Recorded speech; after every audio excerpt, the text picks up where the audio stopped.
Hey guys, it's Derek and welcome back to another video. Well, this wasn't supposed to happen. So last week I made a video about the Apple September 2021 event, which was meant to focus on the iPhone 13. On that video I also mentioned the new iPad mini. Now, I wasn't supposed to get one, but look what's here.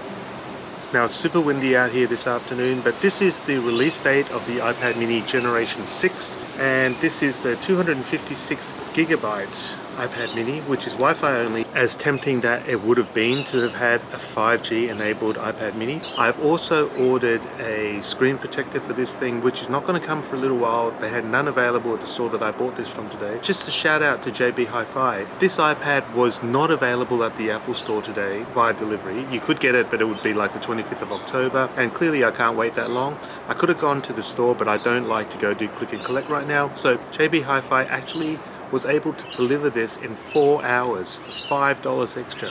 And kudos to these guys, because otherwise I wouldn't have got it today. And did I mention how much I love contactless delivery? This is the best thing that's happened in this whole entire pandemic. The fact that I got this within 4 hours of ordering, and a few weeks ago I got my wife an Apple Watch from the Apple store, which was hand delivered, contactless of course, by a guy with a blue Apple jacket within 24 hours of purchase. Was also super awesome. There are loads of unboxing videos that have already been done about this iPad mini. I'm certainly going to use it, and I'm going to come back and let you know what I think and whether it was worthwhile buying yet another iPad, considering that I have an iPad Pro with the Magic Keyboard. But that's such a big thing, and this literally, even when it's in the box, you can carry it in one hand. I'm not even at this point contemplating on getting any cases for it, but I may well change my mind. By the way, did I mention this thing has second generation Apple Pencil compatibility? But anyway, I'm just a little bit worried about the screen being scratched from constant use, so I did buy a screen protector. Yeah, I'm so looking forward to trying this out. I'm going to let you guys know how this performs. It's got the new A15 Bionic chip, so the performance is going to be on par with my iPad Pro in an 8.3-inch screen. So I'm probably not going to do an actual unboxing, because what we know is in here there's an iPad, there is a charger and a USB-C to a USB-C cable, and probably some paperwork and some Apple logo stickers which come with every Apple product. But I'm going to come back and let you know what I think, and I'm so excited, and I'll see you soon. Hey guys, it's me, I'm back. It's 2 days later, and as you can tell I have a new haircut.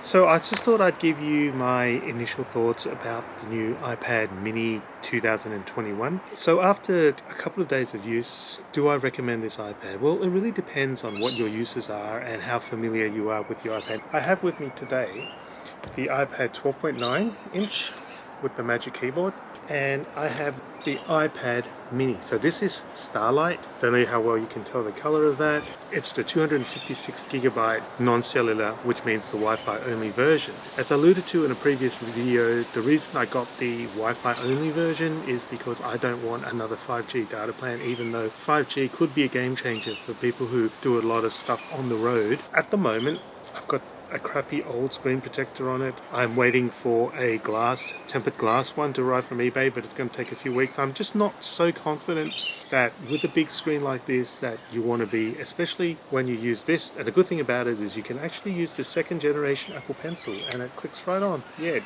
takes up almost the whole size of the iPad, but it's fully compatible and it works really good. And I just feel a bit hesitant that you've got this thing on a screen and that you're not going to scratch it. I've also ordered a clear case. The reason for that is, even though the iPad looks very, very nice, there's a really high chance that that's going to get scratched. And the other thing is that we have a camera bump. So you can see if I turn it on the side, that the lens is slightly elevated compared to the body. If you're going to be putting it on a surface a lot of the time, you're going to most likely scratch or damage that lens. So I've got a clear case also coming from eBay, because Apple doesn't seem to make one of them. I don't want to bulk up my device too much. I don't want a giant keyboard like I have for my iPad Pro. I just want it to be portable, potentially fit in a jacket pocket or something like that. So I just wanted something small. Now, pros and cons of this iPad: it's very small, it's very pocketable. So you can actually hold it in one hand. To go with that, the font is significantly smaller. So you can see, if I just, the Touch ID thing works really well on this iPad.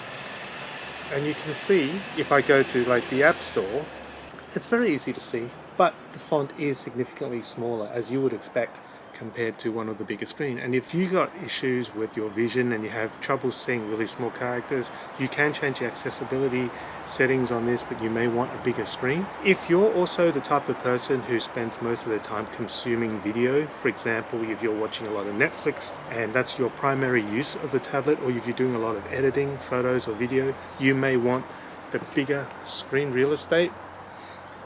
But if you're using it as a compromised device where you want form factor, you want portability, and you want performance. You can remember now with the new iPad mini 2021, no longer is it playing the poor second cousin to the iPad Pro.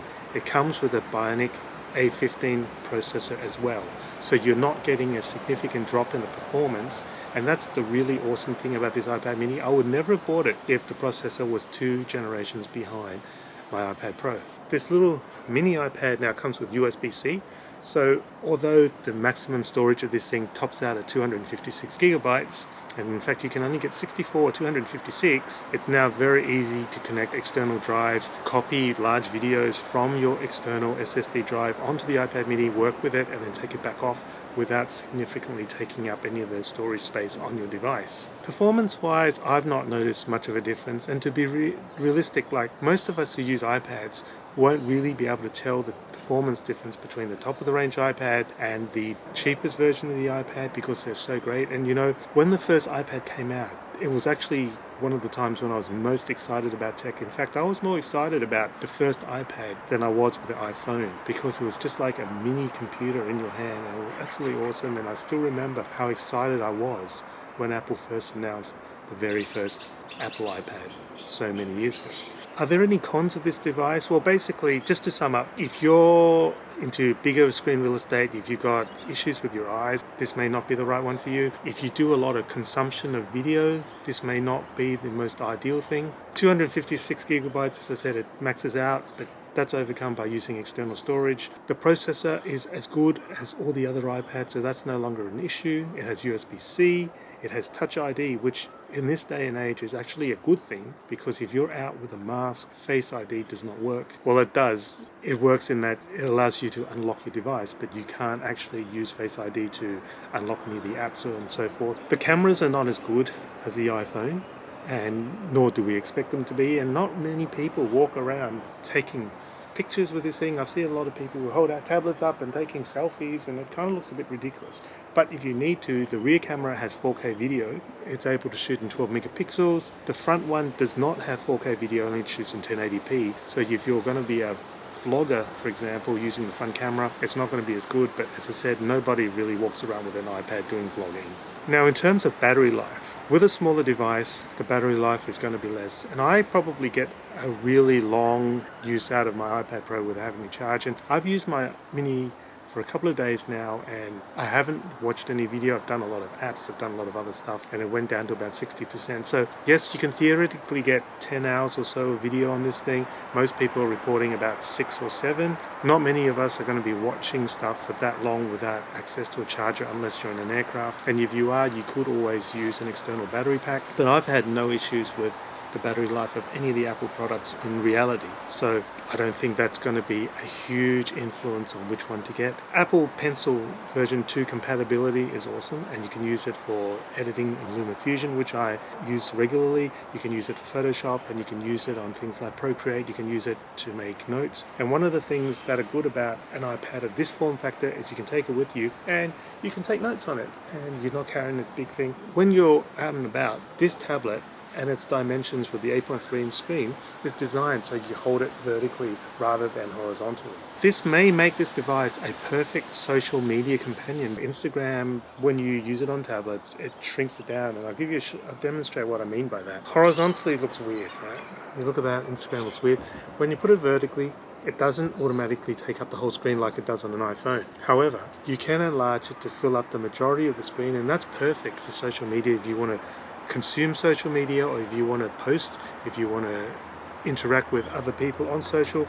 It's perfect. This also makes it a perfect device in some ways for making TikToks, because TikTok is also vertical video. You're holding the iPad vertically, which is something you can't do with a giant tablet which is attached to a keyboard. So all in all, if you're happy with a smaller screen, a shorter battery life, and the fact that you can only get up to 256 gigabytes of storage on a tablet, the iPad mini is highly recommended. In fact, if this was your first Apple iPad, this would be one of the ones that I would seriously consider, especially if you don't have the budget for an iPad Pro or if you don't have a need for an iPad Pro. This iPad mini has everything you need to make you productive, to entertain you, to keep you occupied for the entire day on a single battery charge. Thank you for watching this video. I hope you enjoyed it. Leave a comment down below and let me know of your experience with the iPad mini. For me, it's a highly recommended product, and once again, Apple's done really well, and I really like this Apple iPad mini. Once I get the accessories, which is the case and a proper tempered glass screen, I think this would be a great device to take out with me. So until next time, remember to like and subscribe, stay safe, and I'll catch you next time in another video. Bye.